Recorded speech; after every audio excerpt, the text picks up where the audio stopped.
Hey guys, Dr. Badu here. So I've been asked to share my 2 cents on this whole brouhaha on musicians and whether they should be paid or not.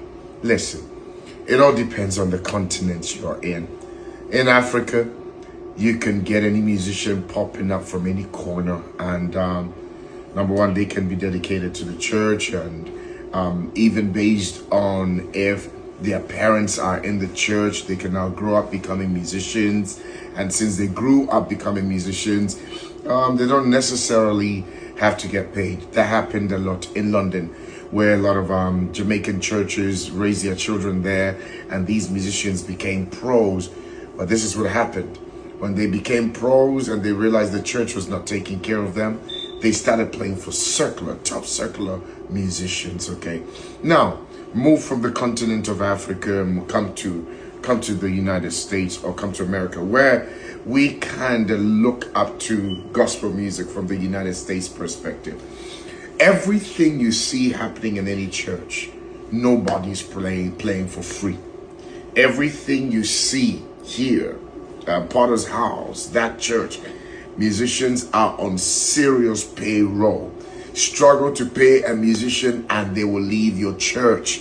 In America, it's not, oh, this is my church and I'm coming to play for free. No, it doesn't happen that way. If you struggle, if the church is going through challenges, even when you try to explain it to them, no, that's it, they leave you and they go to another place. That is how the settings is. So how do we bring a balance between the two? This is what I say.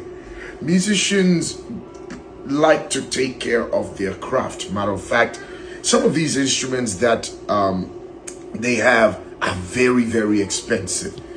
Good musicians will take time, rehearse, train, practice, and this takes a lot of time. A 5-minute song can take 4 hours of rehearsal. A 5-minute song that you expect a musician to perfect can take 4 to 5 hours of rehearsal. So you can't say, come and play skillfully, come and play perfectly, but I'm not going to take care of your time that you've invested. So this is what you do. This is what I tell musicians. Always have a home church. This is what I even tell musicians in my church. Always have a home church that you serve. A home church that's where you tithe. A home church that you also give offering. And then have other places that you go to and you charge whatever you need to charge because they are in need of your services. In my church, the musicians that play for me, I pay them, but I don't pay them what they go out to get, because America is totally different.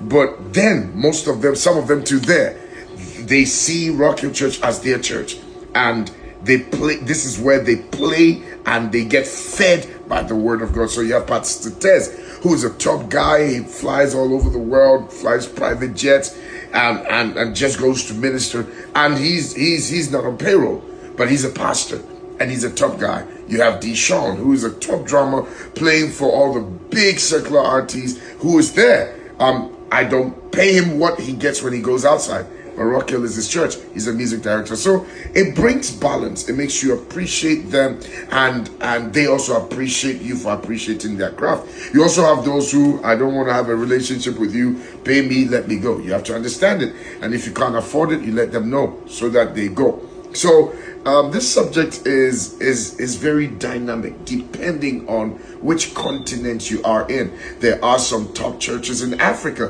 who also put their musicians on payroll and take care of them. So I think whatever works for you, it works for you. But literally all musicians must have a home-based church that you serve, that your pastor pours into you, your pastor prays for you, so you grow in the word. That's it.